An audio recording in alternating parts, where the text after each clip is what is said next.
ಸಿಕ್ಕಲ್ಲ ಸೇವೆಯನ್ನು ಮಾಡುವಂಥವ್ರು ಈ ಪೌರ ಕಾರ್ಮಿಕರು. ಇವರ ಪೌರ ಕಾರ್ಮಿಕರ ಸಾಕಷ್ಟು ಸಮಸ್ಯೆಗಳಿದಾವೆ.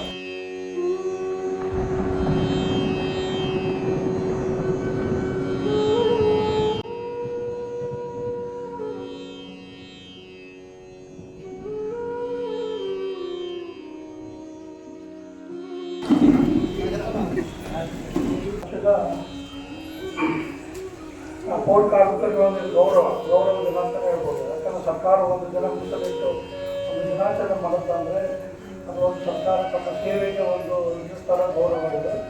ಇದು 14ನೇ ವರ್ಷ ನಡೀತಾ ಇರೋದು. ಇದೇ ರೀತಿ ಒಂದು ನಡ್ಕೊಂಡು ಹೋಗ್ತಿದ್ವಿ.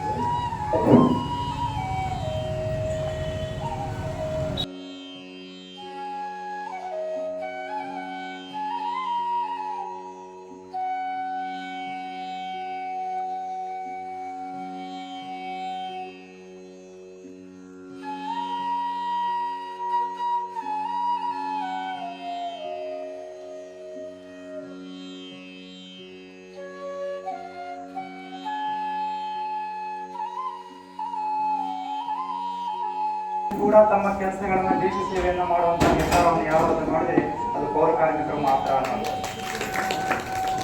ನಿನ್ನೆ ರಾತ್ರಿ ನಾನು ಪೌರ ಕಾರ್ಮಿಕರು ಕ್ಲೀನ್ ಮಾಡ್ಯಾರ ಅಂತೇಳಿ ಮುಳುಗುಂದಕ್ಕೆ ಪ್ರಶಸ್ತಿ ಬಂದೈತಿ, ಇಲ್ಲಾಂದ್ರೆ ಅದು ಬರಕ್ಕೆ ಸಾಧ್ಯತೆ ಇದ್ದಿಲ್ಲ. ಹಿಂಗೆ ಅನೇಕ ಕಾರ್ಯಕ್ರಮ ನಮ್ಮ ಜಾತ್ರೆ ನಮ್ಮ ಪಬ್ಲಿಕ್ ಫಂಕ್ಷನ್ ಇದ್ದಾಗ ಫಸ್ಟ್ ಯಾರ್ದಾರೆ ಅದಕ್ಕೆ ಯೋಗದಾನ ಇತ್ತಪ್ಪ ಅಂತಂದ್ರೆ ನಮ್ಮ ಮುಳುಗುಂದಾಗ ಪೌರ ಕಾರ್ಮಿಕರದ್ದು ಅಂತ ಹೇಳಕ್ಕೆ ನನಗೆ ಭಾಳ ಖುಷಿ ಅನಿಸ್ತೈತಿ, ಹೆಮ್ಮೆನೂ ಅನಿಸ್ತೈತಿ. ನೀವೇನು ಕೆಲಸ ಮಾಡಿ ಈಗ ನಮ್ಮನ್ನು ಊರು ಇಷ್ಟು ಸ್ವಚ್ಛ ಇಟ್ಟು ನಮ್ಮ ಕಾರ್ಯಕ್ರಮಗಳನ್ನ ಇಷ್ಟು